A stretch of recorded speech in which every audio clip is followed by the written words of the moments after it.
Welcome, friends, to a heartwarming tale of unexpected twists, family bonds, and the power of second chances in love. Enjoy the story. Emily gently closed the bedroom door, her heart aching for her husband. Lately, Mark had been so exhausted that he was falling asleep on his feet. Today was no exception. He had rushed home from work, wolfed down a plate of mac and cheese, and collapsed on the couch. His last words before drifting off were, "Em, wake me up in an hour, I need to go see Dad." Emily sighed, remembering their brief exchange. "Again? You were just there the day before yesterday." But Mark was already fast asleep, oblivious to her words. She quietly closed the door and made her way to the kitchen, her mind racing. Something has to change, she thought, absently stirring her cooling cup of tea.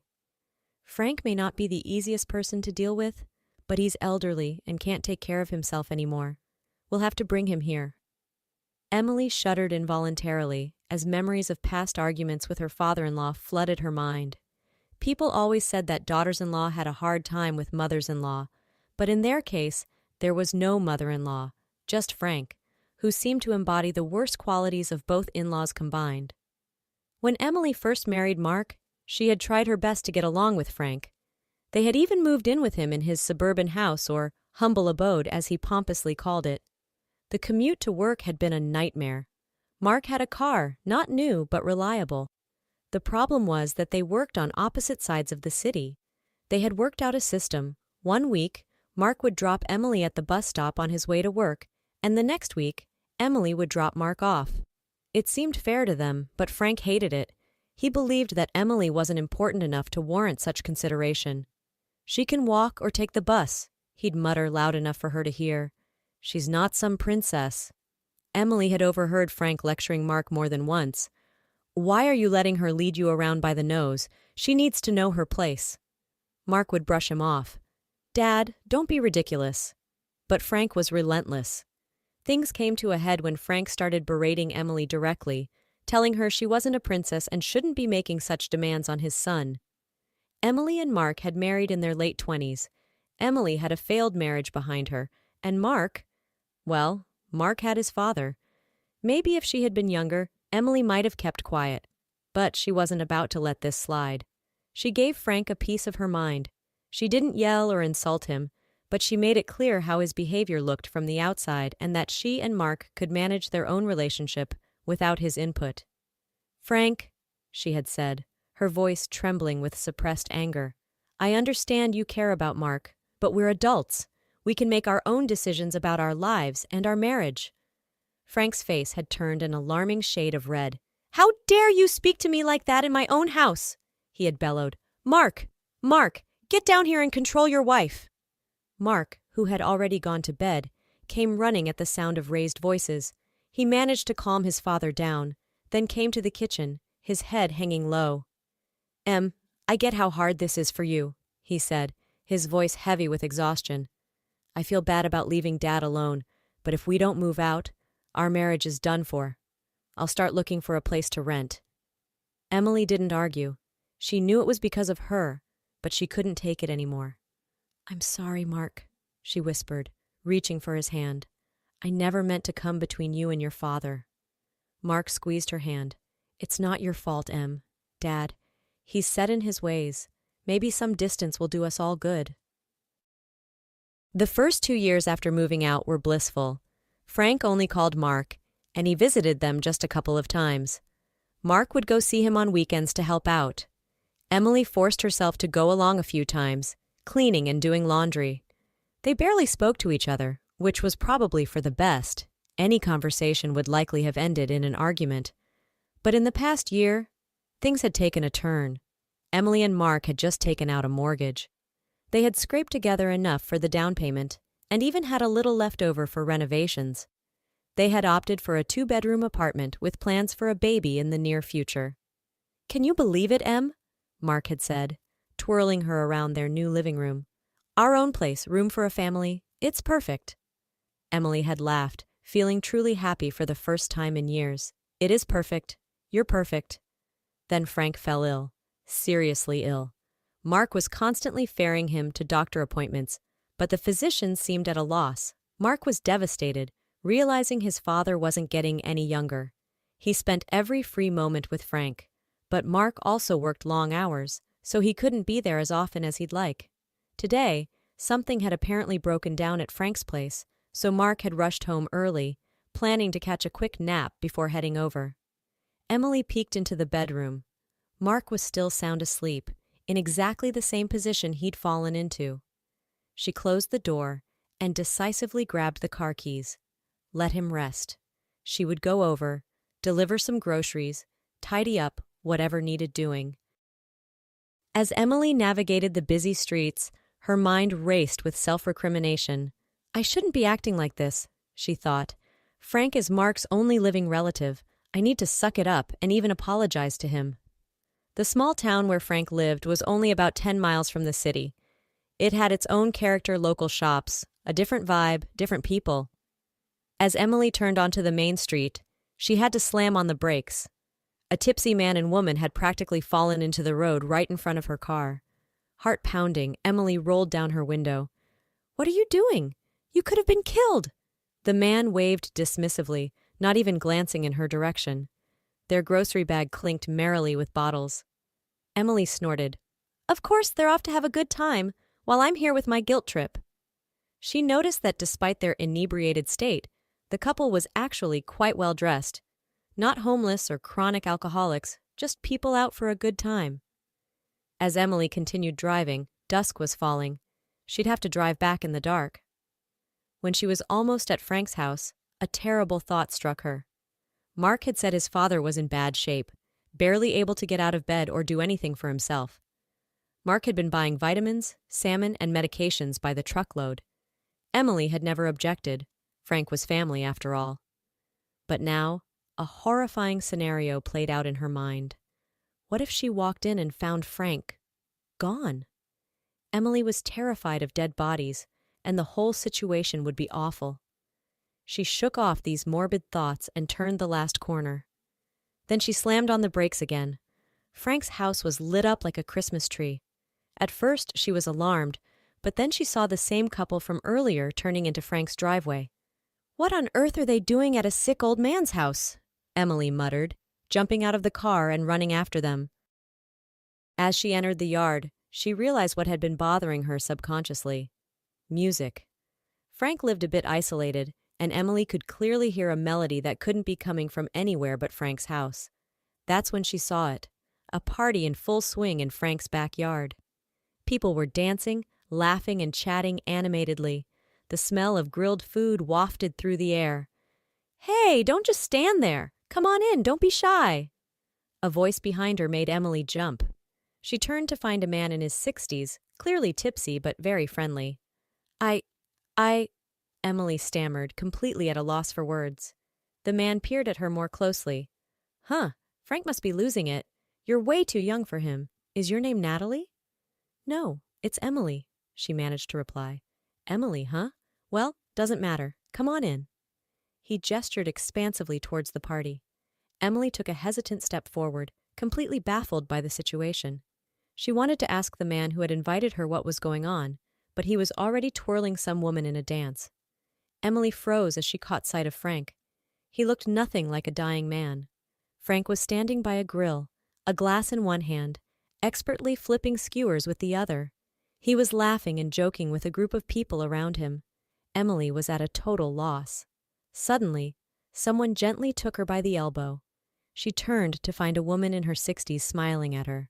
The stranger radiated warmth and kindness. You must be Emily, right? The woman asked. Emily nodded mutely. Frank showed me your pictures, the woman continued, her eyes twinkling. I'm Natalie, by the way. Frank? Emily echoed, more confused than ever. Your father-in-law, Natalie clarified. Come on, Frank will be so happy to see you. We're celebrating a little something today. Celebrating?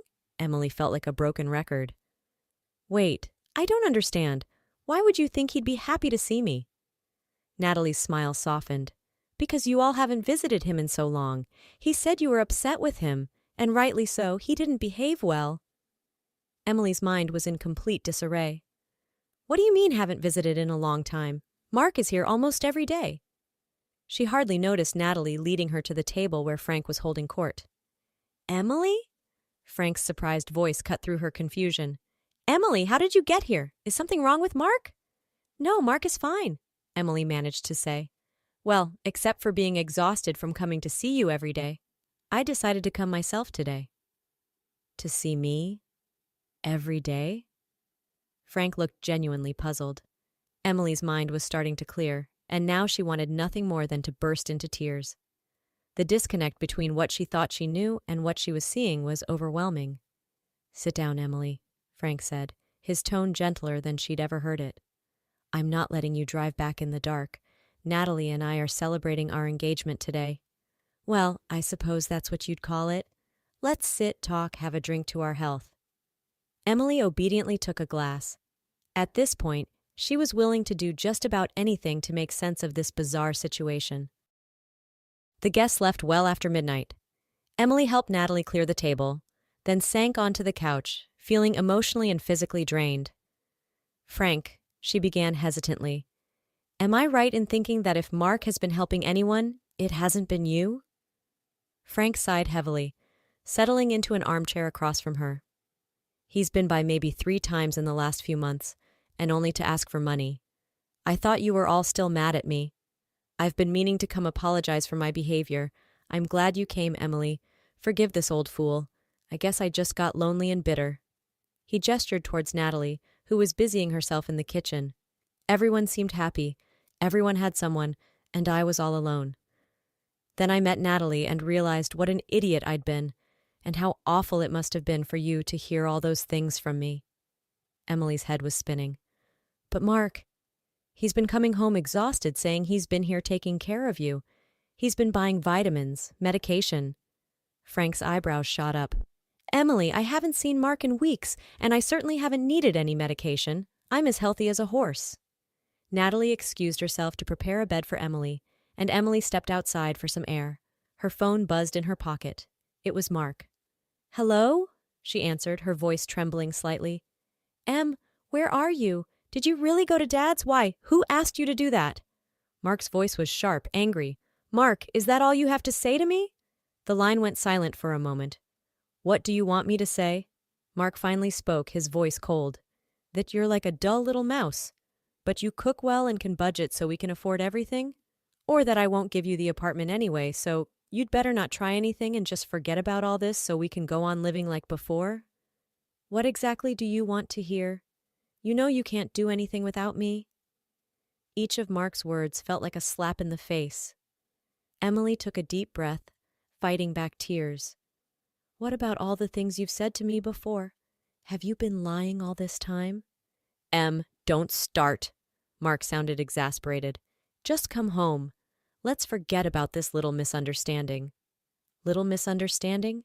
Emily echoed incredulously. You've been lying to me for months, Mark. Where have you really been going? That's none of your business, Mark snapped. Look, we're good together, aren't we? Let's keep it that way. Besides, it's not like anyone else would want you. Emily held the phone away from her ear, then switched it off entirely. She stood there in the cool night air, feeling as if her entire world had just crumbled around her. Frank and Natalie were waiting for her inside. Mark kept calling. Emily finally allowed herself to cry, the tears she'd been holding back all evening flowing freely now. Natalie rushed to comfort her. Oh, sweetie, don't cry, she soothed, wrapping an arm around Emily's shoulders. Save your tears for those who deserve them. Frank paced back and forth, looking troubled. Oh, Mark, you fool, he muttered. What have you done? Frank and Natalie offered to let Emily stay with them. Mark didn't come by or call again. A week later, Emily filed for divorce. Frank didn't try to talk her out of it or convince her to forgive his son. He simply said she should do what she felt was right. Both he and Natalie had become closer to her in those few days than she could have ever imagined. She never would have guessed she'd find such support in her father-in-law. Emily spent the next few weeks getting her life in order. She found a small apartment, threw herself into her work, and started to rediscover who she was outside of her marriage to Mark. One evening, about a month after that fateful night, Emily parked her car and walked towards Frank and Natalie's house. She had the day off tomorrow, and she and Natalie were planning to pickle cucumbers. As she entered, she found Mark sitting on the couch. He must have arrived recently, as his conversation with Frank was in full swing. "Dad, why are you butting in?" Mark was saying, his voice angry. "What, should I have just sent Emily to you? To someone who doesn't like her and who's been lying?" Mark grimaced. "Don't exaggerate. It's not like it'll kill her. All she cares about is eating, cooking, cleaning. Let her do that." Emily cleared her throat. Mark spun around, startled. "Oh, Em, there you are," he said, his tone suddenly sweet. "I've missed you so much. Forgive me, I've been an idiot. It happens, right?" Emily stepped back as he tried to embrace her. "Did you run out of clean shirts, or is it home-cooked food you're missing?" she asked coolly. Frank burst out laughing and gave her a thumbs up. Mark's eyes narrowed. "Look who's gotten bold," he sneered. "Fine, I'll wait until you come crawling back. I might even take you back, if I feel like it." "No, Mark," Emily said firmly. "I won't be crawling back. And by the way, I'll be fighting for my half of the apartment." Mark laughed. "Go ahead and take it. Just pay me for my half. Oh, wait, you don't have a penny to your name." "That's where you're wrong," Emily replied, surprised by her own confidence. Frank gave his son a hard look. "We'll give Emily the money." "What?" Mark exploded. "Have you all lost your minds? I'm your son, and she's just some woman." Frank gently took his son by the elbow and led him towards the door. "Let's talk outside, son." As the door closed behind them, Emily sank onto the couch, feeling drained but oddly liberated. Natalie sat beside her, taking her hand. "You did good, honey," Natalie said softly. "You stood up for yourself. That's not easy, but it's important." Emily nodded, feeling a mix of emotions wash over her. "I just can't believe how much has changed in such a short time. A month ago, I thought I knew my life, my marriage. Now," Natalie squeezed her hand, "now you have a chance to build something new, something true." They sat in companionable silence for a few minutes until Frank came back in, looking weary but determined. "Well, that's done," he said, settling into his armchair. "Mark's gone. I made it clear that he's not welcome here until he gets his act together." Emily looked at him in surprise. "Frank, you didn't have to do that. He's your son." Frank shook his head. "He may be my son, but that doesn't excuse his behavior. I've made plenty of mistakes in my life, Emily, and one of the biggest was how I treated you when you first married Mark. I'm not about to stand by and watch him make the same mistakes I did." Emily felt tears welling up in her eyes again, but this time they were tears of gratitude. "Thank you, Frank.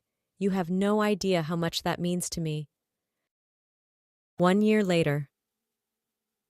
Emily stood in front of the mirror, smoothing down her dress. She could hardly believe that a year had passed since that night at Frank's house. So much had changed, and yet, in many ways, she felt more like herself than she had in years. A knock at the door startled her out of her reverie. "Come in," she called. Natalie poked her head in, beaming. "Are you ready, sweetie? Everyone's waiting." Emily took a deep breath and nodded. "I'm ready." As she walked down the aisle, her eyes locked with those of her soon-to-be husband, David. They had met 6 months ago at a community gardening event, and Emily had been drawn to his kind eyes and easy laugh. He looked at her with such adoration that it still took her breath away sometimes. Frank stood at the front of the small gathering, ready to give her away. As Emily reached him, he leaned in and whispered, "I'm so proud of you, kid." The ceremony was simple but heartfelt. When it came time for the vows, David's voice was thick with emotion as he spoke. "Emily, when I first met you, I was struck by your strength and your kindness. You've been through so much, and yet you still approach life with an open heart. I promise to cherish that heart, to support your dreams, and to love you more each day than I did the day before." Emily blinked back happy tears as she began her own vows. "David, you came into my life when I least expected it, but exactly when I needed you most. You've shown me what true partnership looks like. I promise to stand by your side through all of life's adventures, to be your biggest cheerleader, and to fill our home with love and laughter every single day." As they shared their first kiss as husband and wife, the small gathering erupted in cheers. Frank and Natalie were the first to embrace the newlyweds, their faces shining with joy. At the reception, as Emily and David swayed to their first dance, she couldn't help but marvel at the twists and turns her life had taken. From an unhappy marriage to a loving family she never expected to have. "Penny for your thoughts, Mrs. Chen," David murmured, pulling her closer. Emily smiled up at him. "I was just thinking about how sometimes the most unexpected turns in life lead us exactly where we're meant to be."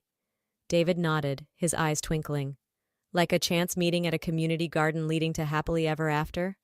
Emily laughed, remembering the day they met. Exactly like that. As the evening wore on, Emily found a quiet moment with Frank and Natalie. "Thank you both for everything," she said softly. "I don't know where I'd be without your support this past year." Frank's eyes misted over. "No need to thank us, Emily. Your family. Always have been, always will be." Natalie nodded in agreement. "We're just so happy to see you happy, dear." As David came to whisk her away for another dance, Emily felt a profound sense of gratitude wash over her. She had lost a husband, but gained a family. She had faced her fears and come out stronger. And most importantly, she had learned that it's never too late for a second chance at love and happiness. Looking around at the smiling faces of her friends and family, Emily knew with absolute certainty that she was exactly where she was meant to be. The road had been long and sometimes painful, but it had led her here, to this moment of pure joy and love. As David twirled her on the dance floor, Emily laughed, feeling lighter than she had in years. She had weathered the storm, and now she was dancing in the sunshine, and she couldn't wait to see what the future held.